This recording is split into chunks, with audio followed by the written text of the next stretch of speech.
اللهم صل على سيدنا ومولانا محمد وعلى سيد جی ناظرین و سامعین، پروگرام یاد الہی میں روزانہ عظیم ہستیوں کے تذکارے پاک کیے جاتے ہیں، اور اس کے ساتھ ساتھ کچھ ایسے موضوعات پر گفتگو بھی ہوتی ہے جن سے آپ کو رہنمائی حاصل ہوتی ہے۔ آج رمضان المبارک کے حوالے سے گفتگو ہوگی، اور خصوصاً یکم رمضان المبارک جو ہے وہ اولیاء کاملین کے سردار حضور غوث اعظم رضی اللہ تعالی عنہ آپ کا یوم ولادت باسعادت بھی ہے، تو اس حوالے سے آپ کے تذکارے پاک بھی ہوں گے۔ رمضان المبارک بہت ہی رحمتوں بھرا مہینہ، برکتوں والا مہینہ اور پر نور پر کیف مہینہ ہمارے اوپر سایہ فگن ہے، جلوہ فگن ہے۔ اس کی برکتوں، اس کی رحمتوں اور اس کے پرکیف لمحات کا ہم کیسے ادراک کر سکتے ہیں؟ اللہ سبحانہ و تعالی نے بھی قرآن مجید فرقان حمید میں رمضان المبارک کے روزوں کے بارے میں فرض ہونے کی تاکید بھی فرمائی،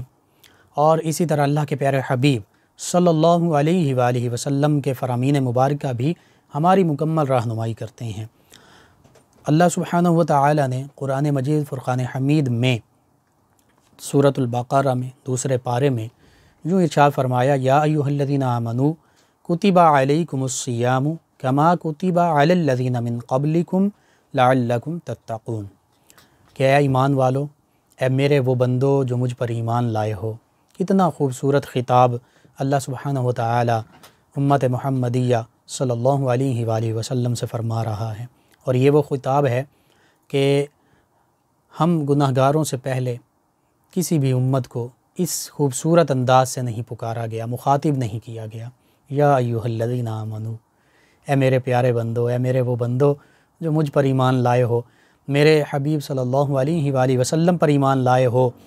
تمام ملائکہ پر، تمام کتب سماویہ پر، تمام انبیاء و مرسلین علیہم الصلاۃ والتسلیم پر ایمان لائے ہو،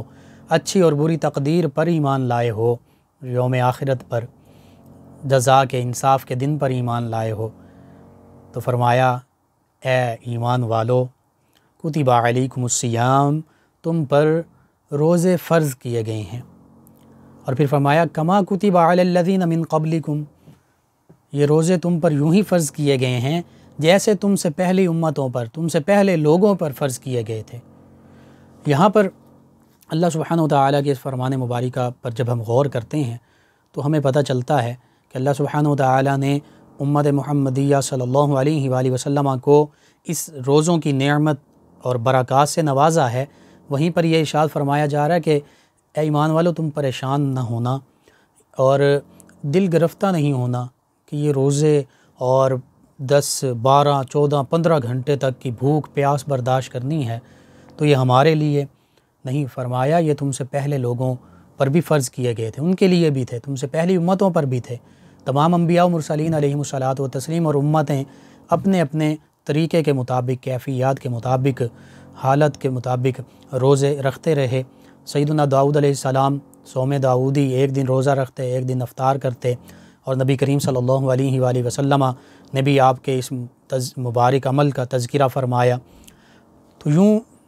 سبھی امتوں پر کسی نہ کسی شکل میں، کسی نہ کسی حیت اور طریقے کے ساتھ روزے جو تھے وہ فرض تھے، موجود تھے۔ بنی اسرائیل اور یہود عاشوراء کا، محرم کے 10 تاریخ کا روزہ رکھا کرتے تھے۔ تو یوں ہمیں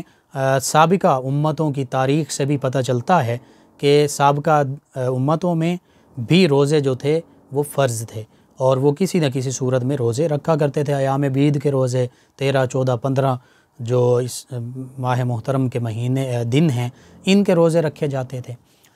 تو یوں ہی اللہ سبحانہ و تعالیٰ یہ تسلی ارشاد فرما رہا ہے کہ ایمان والو، تم نے کمزور نہیں پڑنا، تم نے دل گرفتہ نہیں ہونا، یہ نہیں سمجھنا کہ یہ روزے ہم پر ہیں، ہم سے پہلے تو تھے نہیں، بلکہ یہ تم سے پہلی امتوں پر بھی تھے، انہوں نے بھی روزوں کی ادائیگی کی، تو اسی لیے تم پر بھی یہ انعام اور یہ تحفہ تمہارے لیے بھی ہے، تم نے بھی روزے رکھنے ہیں، تم پر فرض کیے گئے ہیں۔ اور پھر ساتھ ہی روزوں کا مقصد جو ہے، سب سے بڑا مقصد جو ہے، جو روزے کی غرض و غایت ہے، وہ بھی ارشاد فرما دی کہ روزہ رکھنا جو ہے وہ کوئی غیر معمولی عمل نہیں ہے، وہ ایسے عام عمل نہیں، معمولی عمل نہیں ہے، بلکہ یہ بہت اہمیت کا حامل ہے، اور اتنی اہمیت کا حامل ہے کہ جو قرآن مجید فرقان حمید جس کے بارے میں فرمایا گیا ذالک الکتاب لا ریب فیہ ھدی للمتقین، کہ یہ متقی لوگوں کے لیے ہدایت ہے، تقوی والوں کے لیے ہدایت ہے، تو یہاں پر فرما دیا لعلکم تتقون۔ روزے جو ہیں وہ تقوی اور خشیت اور پرہیزگاری پیدا کرتے ہیں، یعنی ایک بندہ مومن اس کی یہ خواہش ہوتی ہے، تمنا ہوتی ہے کہ وہ متقی بنے، وہ پرہیزگار بنے، اور اللہ کی بارگاہ میں بھی اس کا مقام ہو، ان اکرمکم عند اللہ اتقاکم کا وہ مصداق بنے، کہ اللہ سبحانہ وتعالی نے فرما دیا کہ تم میں سے سب سے زیادہ تکریم والا، عزت والا، عظمت والا، فضیلت والا، اکرم وہ ہے جو تم میں سب سے زیادہ اتقا ہے، یعنی تم میں سب سے زیادہ متقی ہے، پرہیزگار ہے۔ تو یوں تقوی اس کو اپنانا، اس کو شعار بنانا، یہ اللہ کے نزدیک بھی فضل و کرم کا باعث ہے، یہ قرآن مجید فرقان حمید سے ہدایت حاصل کرنے کا بھی ذریعہ ہے، اور بندہ مومن کی زندگی کا مرکز و محور ہی یہی تقوی ہوا کرتا ہے۔ اور اولیاء کاملین صالحین کی جب شان اللہ سبحانہ وتعالی نے بیان فرمائی، وہاں پر بھی اسی ایمان کے ساتھ تقوی ہی کا ذکر فرمایا۔ تو یوں اللہ سبحانہ وتعالی ارشاد فرما رہا ہے کہ اے میرے بندو، اے ایمان والو، جب تم یہ روزے رکھو گے تو تم تقوی کا پیکر بن جاؤ گے، تم خشیت الہی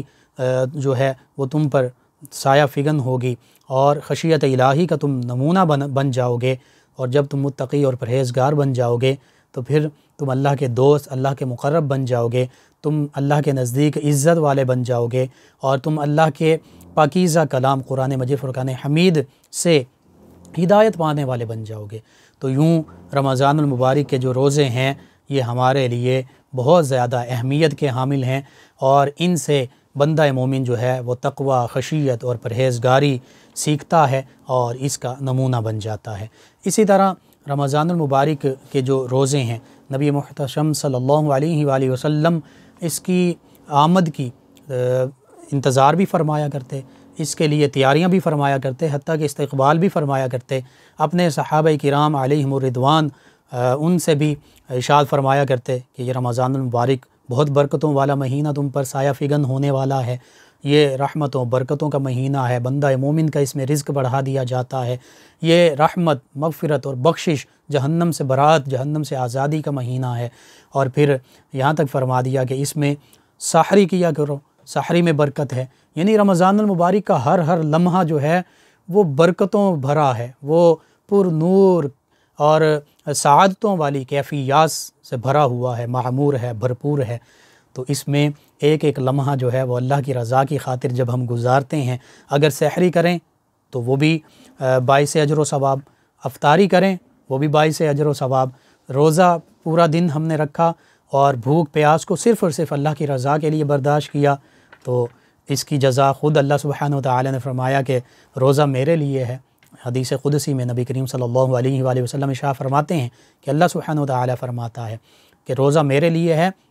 اور اس کی جزا بھی میں ہی دوں گا، اور دوسرے لفظوں میں فرمایا گیا کہ اس کی جزا میں خود ہوں، یعنی جس عمل کی جزا اللہ سبحانہ وتعالی کی رضا اور خوشنودی ہو، اور خود اللہ سبحانہ وتعالی کی ذات بابرکات ہو، اس کا دیدار ہو، اس کی رضا خوشنودی ہو، تو پھر اس عمل کی عظمت، اس کی فضیلت، اس کا اندازہ ہم نہیں کر سکتے، ہماری ناقص عقل، ہماری ناقص فہم میں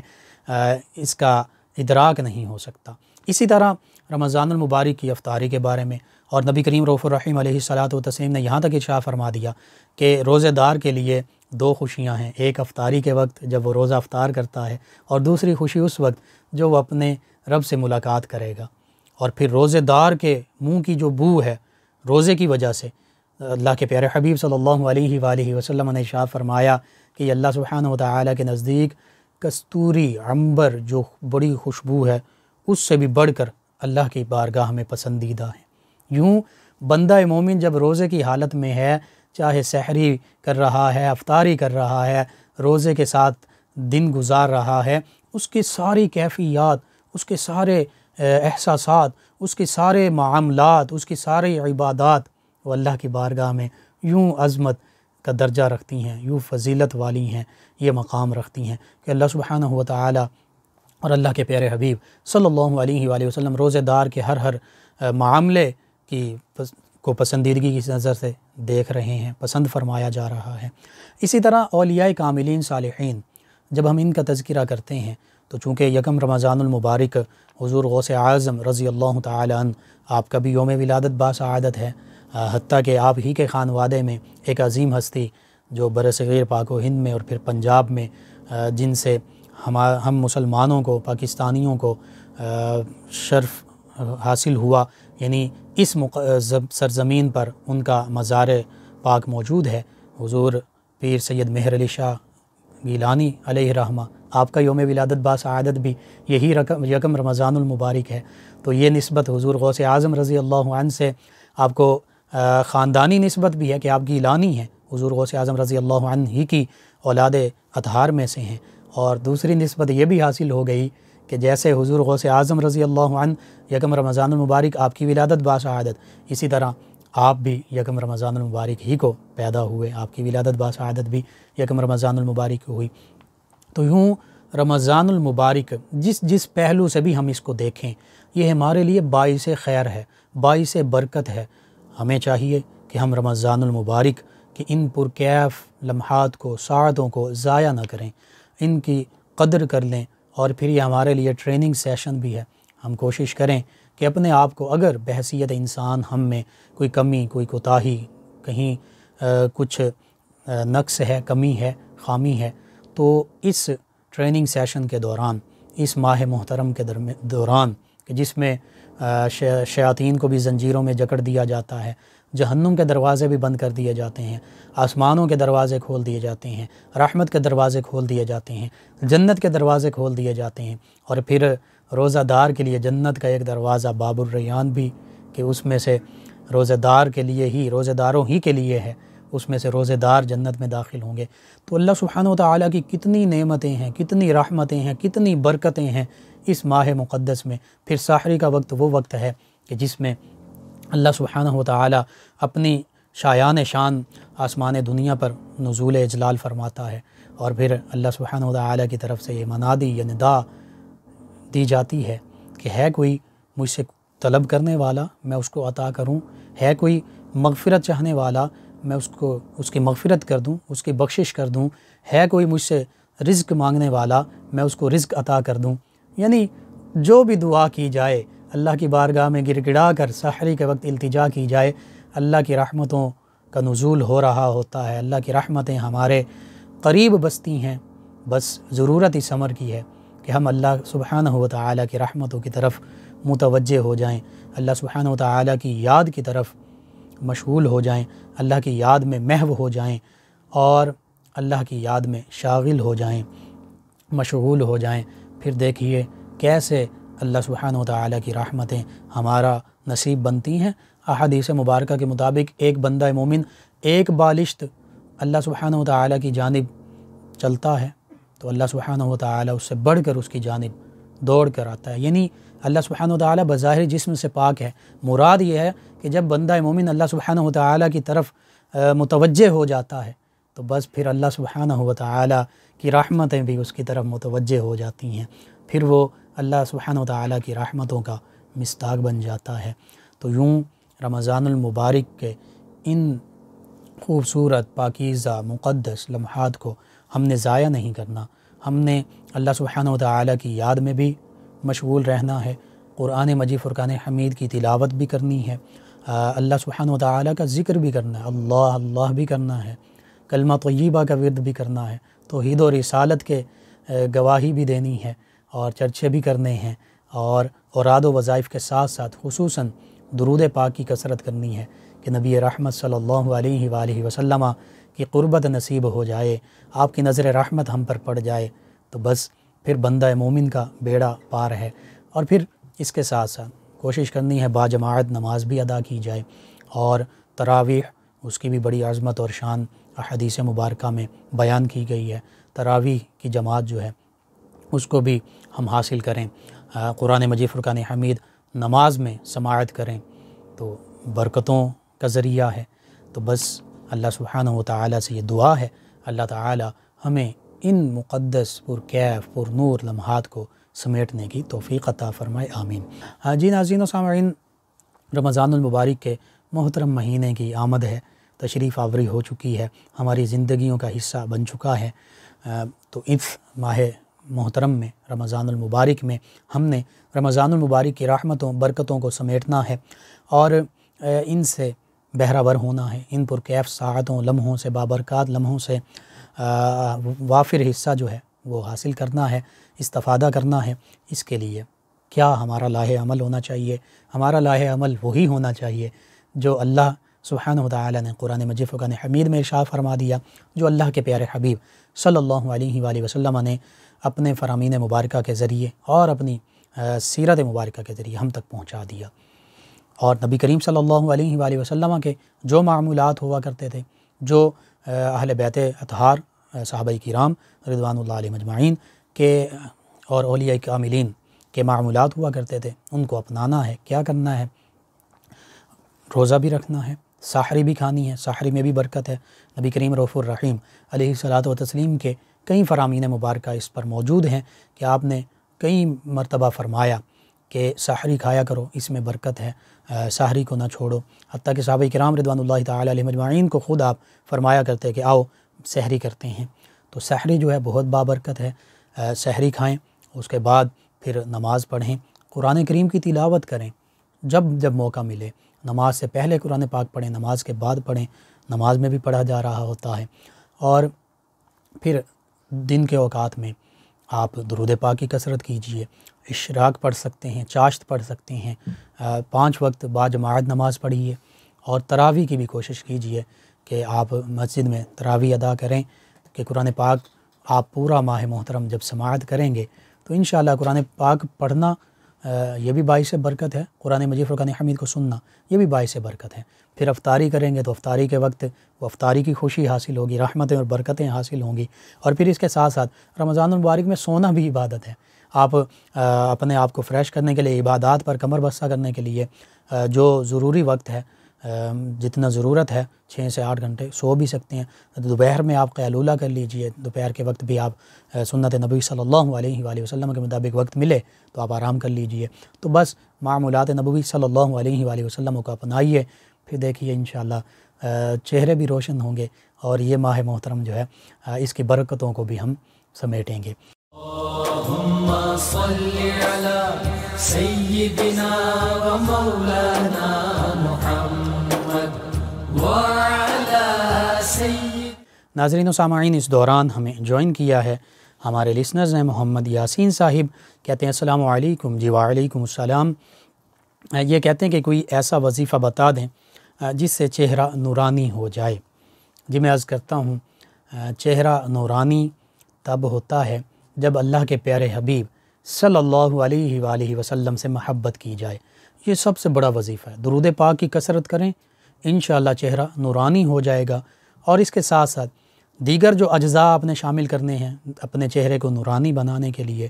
وہ اخلاص ہے۔ ہر عمل اللہ کی رضا کے لیے کریں، چھوٹے سے چھوٹا کام، بڑے سے بڑا کام، صرف اور صرف اللہ کی رضا اور خوشنودی کے لیے، اللہ کے پیارے حبیب صلی اللہ علیہ وآلہ وسلم کی رضا اور خوشنودی کے لیے کریں۔ اور پھر چاہے وہ تلاوت قرآن مجید ہو، چاہے وہ نماز ہو، چاہے وہ روزہ ہو، چاہے آپ زکوٰۃ ادا کر رہے ہوں، چاہے آپ صدقات اور خیرات دے رہے ہوں، حتیٰ کہ دنیاوی معاملات بھی سر انجام دے رہے ہیں، تو اس میں آپ اگر کما رہے ہیں تو حلال اور جائز رزق کمائیے، اور نیت یہ رکھیے کہ اللہ اور اللہ کے پیارے حبیب صلی اللہ علیہ وآلہ وسلم کی تعلیمات کے مطابق میں کاروبار کروں گا، میں جاب کروں گا، میں کام کروں گا، اور اس سے حلال رزق کماؤں گا، کیونکہ رزق حلال کمانا یہ بھی عین عبادت ہے۔ تو جب آپ حلال رزق کمائیں گے اور پھر یہ بھی نیت کر لیں کہ میں اس کے ذریعے سے اپنے والدین کی خدمت کروں گا، اپنے بیوی بچوں کا نان و نفقہ پورا کروں گا، ان کے جو حقوق ہیں وہ پورے کروں گا، اور اس کے ساتھ ساتھ اگر اللہ نے توفیق دی، اللہ تعالیٰ نے برکتیں دیں، تو جو پیسہ مجھے اضافی حاصل ہوگا اللہ کے راستے میں بھی خرچ کروں گا، اللہ کی مخلوق ضرورت مندوں مستحقین پر بھی خرچ کروں گا، اور اگر فرض حج جو ہے وہ واجب ہو جاتا ہے، فرض ہو جاتا ہے، تو پھر حج بھی کروں گا، اور اللہ کے پیارے حبیب صلی اللہ علیہ وآلہ وسلم کی بارگاہ میں آپ کے در اقدس پر حاضر بھی ہوں گا۔ تو بس یہ ان چیزوں کو اپنا لیجئے، حسد، بغض، کینہ، برے خیالات اپنے دل و دماغ سے، قلوب و اذہان سے نکال دیجئے۔ تو ان اعمال کو اخلاص اور رضا کے ساتھ کریں گے تو انشاءاللہ تہجد بھی ساتھ کوشش کیجئے، پڑھیے، یعنی اللہ کے پیارے حبیب صلی اللہ علیہ وآلہ وسلم سے محبت بھی، درود پاک کی کثرت بھی، اور آپ کی سیرت پاک کی پیروی بھی، یہ کیجئے اخلاص کے ساتھ، دیکھیے انشاءاللہ چہرہ روشن منور ہو جائے گا۔ اور اولیاء کاملین صالحین ان کی بارگاہ میں بھی بیٹھیے جو حقیقی روشن منور چہرے والے ہیں، جو قرآن و سنت کی پیروی کرنے والے ہیں۔ ناظرین و سامعین، ان کے علاوہ ہمیں جوائن کیا یاسر نعیم صاحب نے، یہ کہتے ہیں السلام علیکم۔ جی وعلیکم السلام۔ کہتے ہیں سر آپ کا پروگرام بہت اچھا ہے اور آپ کو رمضان کی مبارک ہو، حضور غوث اعظم رضی اللہ عنہ کے ولادت باسعادت کے اس یوم غوث اعظم کی بھی مبارک ہو۔ جی بہت شکریہ آپ کا، خیر مبارک آپ کو بھی، تمام لسنرز ویورز کو بھی رمضان المبارک کی بھی ڈھیروں خوشیاں مبارک ہوں، حضور غوث اعظم رضی اللہ عنہ آپ کا یوم ولادت باسعادت بھی مبارک ہو۔ ناظرین و سامعین، ان کے علاوہ ہمیں جوائن کیا عارف صاحب نے، یہ کہتے ہیں السلام علیکم۔ جی وعلیکم السلام۔ کہتے ہیں کہ میری بیوی اور بڑا بیٹا مجھ پر اور دیگر بچوں پر ظلم کرتے ہیں اور وہ اللہ کے اور میرے نافرمان ہیں۔ جی بہت برا عمل ہے۔ اگر آپ کی بیوی اور آپ کا بڑا بیٹا مجھ گناہگار کو سماعت کر رہے ہیں تو میں یہی محبت کے ساتھ کہوں گا کہ اللہ اور اس کے پیارے حبیب صلی اللہ علیہ وآلہ وسلم کی بے شک حقیقت میں آپ نافرمانی کر رہے ہیں، اور بیوی پر اپنے شوہر کی اطاعت واجب ہے۔ ہاں اگر شوہر کوئی غیر شرعی کام کہتا ہے، اللہ اور اس کے پیارے حبیب صلی اللہ علیہ وآلہ وسلم کی نافرمانی کا کوئی حکم دیتا ہے تو اس میں فرما برداری واجب نہیں ہے، لیکن اس کے علاوہ دیگر تمام معاملات میں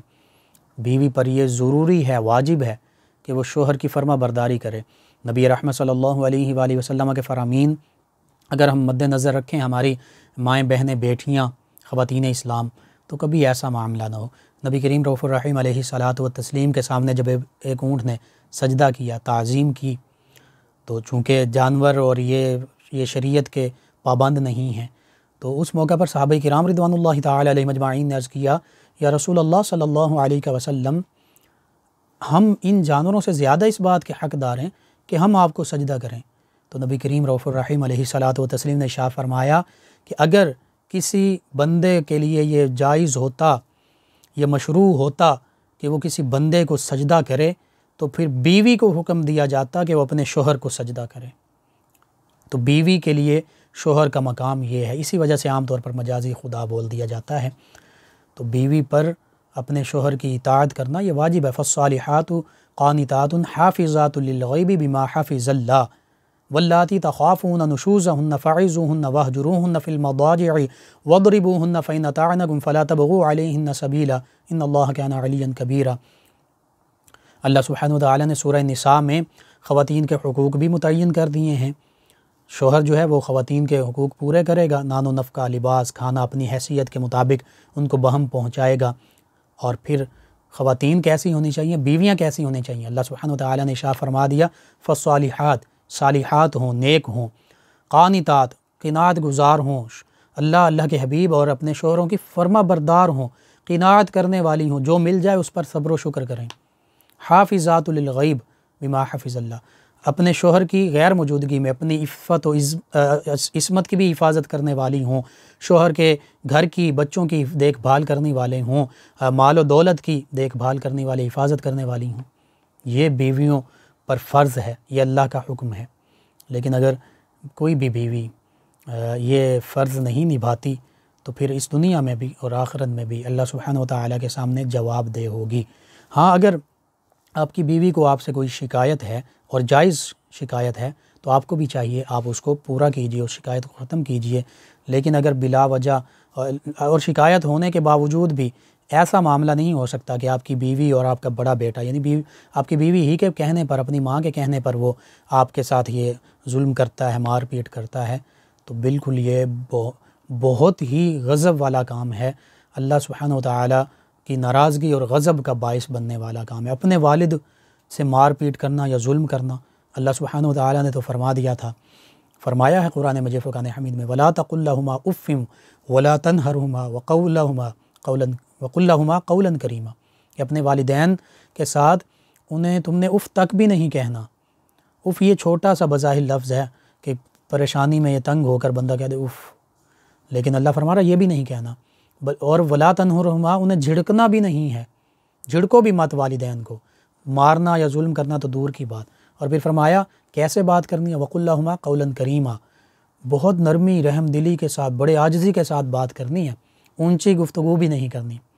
یہ اللہ سبحانہ و تعالیٰ قرآن مجید فرقان حمید میں اولاد کو فرما رہا ہے کہ اپنے والدین کے ساتھ، ماں کے ساتھ، باپ کے ساتھ اس طرح تم نے رویہ اختیار کرنا ہے۔ اور بیوی کے لیے بھی جو اللہ سبحانہ و تعالیٰ نے فرما دیا کہ اس کے فرائض کیا ہیں، شوہر کے حقوق کیا ہیں، تو اگر بیوی اور بیٹا آپ کا یہ واقعتاً ظلم کر رہے ہیں تو یہ بہت ہی برا عمل ہے، اللہ کے غضب کو دعوت دینا ہے، اس سے بچ جائیں۔ اگر کوئی شکایت بھی ہے تو اس کو اچھے طریقے سے بات کے ساتھ گفتگو کر کے سلجھایا جا سکتا ہے۔ تو اللہ سبحانہ و تعالیٰ سے دعا ہے کہ اللہ تعالیٰ ہمیں سب کو، اگر شوہر ہیں تو بحیثیت شوہر، بیٹے ہیں بحیثیت بیٹا، بیوی ہیں بحیثیت بیوی، اپنے فرائض ادا کرنے کی توفیق عطا فرمائے، آمین۔ منشا صاحب ہیں، انہوں نے ہمیں، منشا طاہر صاحب، انہوں نے ہمیں جوائن کیا، یہ کہتے ہیں السلام علیکم۔ جی وعلیکم السلام، کہتے ہیں آپ کا پروگرام بہت اچھا ہے، جی شکریہ آپ کا۔ کہتے ہیں کہ ہم آپ کا پروگرام بہت شوق سے سنتے ہیں۔ آپ کا، منشا صاحب اور تمام ویورز لسنرز کا بہت شکریہ کہ آپ ہمارے پروگرام کو پسندیدگی سے نوازتے ہیں، سماعت کرتے ہیں۔ جنید صاحب نے ہمیں جوائن کیا، یہ کہتے ہیں السلام علیکم۔ جی وعلیکم السلام، کہتے ہیں کیا مرد گھر میں نماز پڑھ سکتا ہے؟ جی بلا شرعی مجبوری کے، بلا شرعی عذر کے مرد گھر پر نماز نہیں پڑھ سکتا۔ مرد کے لیے فرائض جو ہیں، فرض جو رکعات ہیں ہر نماز کی، وہ مسجد میں باجماعت پڑھنا یہ واجب ہے، اور گھر میں پڑھنا ایک درجہ، ایک ثواب، ایک گناہ اور 27 گنا زیادہ باعث اجر و ثواب فضیلت ہے جماعت کے ساتھ فرض نماز پڑھنے کی۔ تو اس لیے مرد کے لیے بغیر کسی شرعی مجبوری کے، بغیر کسی عذر کے گھر پر نماز پڑھنا یہ منع ہے۔ ہاں آج جو وبا ہے کرونا، اس کے بارے میں مفتیان کرام نے، جید علماء کرام نے متفقہ طور پر یہ فتویٰ دیا ہے، فیصلہ کیا ہے کہ شرعی عذر ہے تو 50 برس سے زیادہ جو مرد حضرات ہیں، یا جو چھوٹے بچے ہیں، یا جن کو کرونا کہ خدا نخواستہ یا بیماری کا شکار ہیں یا خدشہ ہے، اس طرح کے علامات سمٹم جو ہیں وہ ظاہر ہو رہی ہیں، تو وہ بامر مجبوری اب وہ معذور ہیں، شرعی عذر ہے، تو اس حوالے سے وہ گھر میں نماز ادا کر سکتے ہیں۔ ان کے علاوہ ہمارے ایک اور لسنر، نام آپ نے نہیں لکھا، کہتے ہیں سر تہجد کی کتنی رکعتیں ادا کی جاتی ہیں؟ نبی رحمت صلی اللہ علیہ وآلہ وسلم 8 رکعت تہجد کی ادا فرمایا کرتے تھے، اور ساتھ 3 وطر، تو اس طرح 11 رکعت تہجد کے وقت، 3 وطر جو واجب ہیں اور 8 رکعت، تو اس میں 2 بھی پڑھ سکتے ہیں، 4 بھی پڑھ سکتے ہیں، 6 بھی، 8 بھی پڑھ سکتے ہیں، جو نبی کریم صلی اللہ علیہ وآلہ وسلم کا معمول مبارکہ ہے وہ میں نے آپ کو عرض کر دیا۔ انسا یا انسا صاحبہ ہیں، آنیسا، آپ کہتی ہیں پروگرام آپ کا بہت اچھا ہے، جی شکریہ۔ کہتی ہیں کہ میری بہن کا رشتہ نہیں ہو رہا، کوئی وظیفہ بتا دیں۔ جی میں عرض کرتا ہوں، سورۃ آل عمران آیت مبارکہ 9، ربنا انک جامع الناس لیوم لا ریب فیہ ان اللہ لا یخلف المیعاد، اس کو روزانہ بھی پڑھیں، کثرت سے پڑھیں، جب موقع ملے صبح شام پڑھتے رہا کیجیے، آپ بھی پڑھیں، آپ کی بہن خاص طور پر پڑھیں، اور خصوصاً جمعۃ المبارک کے دن اس کو 313 مرتبہ پڑھیں، اول آخر 11 مرتبہ درود پاک پڑھیں، اللہ سبحانہ و تعالیٰ سے دعا بھی کریں، انشاءاللہ اللہ سبحانہ و تعالیٰ بہتر اسباب پیدا فرما دے گا۔ ناظرین و سامعین، آپ کے جو سوالات کے جوابات آپ کو بتائے جاتے ہیں، وظائف جو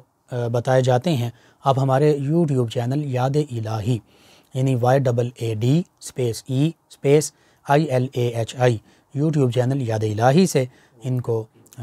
ڈاؤن لوڈ کر کے دیکھ سکتے ہیں، سن سکتے ہیں۔ اس کے لیے یوٹیوب چینل یاد الہی کو سبسکرائب بھی کیجیے، لائک بھی کیجیے، کمنٹس بھی کیجیے۔ جوائن کیا ہے عابد صاحب نے، کہتے ہیں السلام علیکم۔ جی وعلیکم السلام، کہتے ہیں کہ پروگرام بہت اچھا ہے، جی شکریہ، اور کہتے ہیں کیا ماسک پہن کر نماز ادا کی جا سکتی ہے؟ اسی طرح ہمارے ایک اور لسنر ہیں سید محمد حسنین رضا صاحب، انہوں نے بھی یہی سوال پوچھا ہے کہ ماسک پہن کر نماز ادا کی جا سکتی ہے یا نہیں۔ جی میں عرض کرتا ہوں، شرعی عذر کی بنا پر عام حالات میں ماسک پہن کر یا منہ ڈھانپ کر نماز پڑھنا اس سے منع کیا گیا ہے، لیکن شرعی عذر کی بنا پر ماسک پہن کر بھی نماز پڑھی جا سکتی ہے۔ یعنی اگر کسی کو یہ خدشہ ہے، اللہ تعالیٰ سب کو اپنی حفظ و امان میں رکھے، کہ کرونا کی بیماری کا شکار ہو جائے گا، وبا کا شکار ہو جائے گا، تو بالکل ماسک پہن کر وہ نماز پڑھ سکتا ہے، نماز ہو جائے گی۔ اور اس بارے میں آپ نے پوچھا کہ حوالہ یا علت، تو قرآن مجید فرقان حمید میں بھی ہے کہ جب اضطرار کی حالت ہو تو اس میں یعنی ایسی حالت ہو جائے کہ زندگی بچانی ہو، تو زندگی بچانے کے لیے کچھ حلال اور پاک اور طیب چیزیں کھانے کو نہیں مل رہیں، ایسا معاملہ ہو گیا، اضطرار کی کیفیت ہے، تو اس وقت حرام چیز جو ہے وہ بھی کھا سکتے ہیں۔ تو اضطرار کی حالت میں اجازت ہے۔ تو یہاں پر بھی یہ رخصت اسی وجہ سے ہے کہ اب اضطراری کیفیت ہے، ایک وبائی صورتحال ہے، تو اس وجہ سے ماسک پہننے کی رخصت ہے، اجازت ہے، پہنا جا سکتا ہے۔ یرید اللہ بکم اليسر ولا یرید بکم العسر، اللہ سبحانہ وتعالی فرماتا ہے اللہ تعالیٰ تمہارے لیے آسانی چاہتا ہے، تمہارے لیے تنگی اور پریشانی نہیں چاہتا۔ تو اللہ سبحانہ وتعالی نے دین اسلام میں جو ہمارے لیے رخصتیں، جائز رخصتیں جہاں جہاں دی ہیں، تو ہم ان رخصتوں پر عمل کر سکتے ہیں۔ ناظرین و سامعین، ان کے علاوہ ہمیں جوائن کیا محمد متین صاحب نے، کہتے ہیں السلام علیکم۔ جی وعلیکم السلام، کہتے ہیں آپ کا پروگرام بہت اچھا ہے، جی شکریہ۔ اور یہ کہتے ہیں کیا نوافل 2 رکعت ہی پڑھنا لازم ہے، 4 رکعت بھی پڑھے جا سکتے ہیں؟ جی بالکل، 4 رکعت بھی پڑھی جا سکتی ہیں، 4 رکعت کے بعد بھی سلام پھیرا جا سکتا ہے۔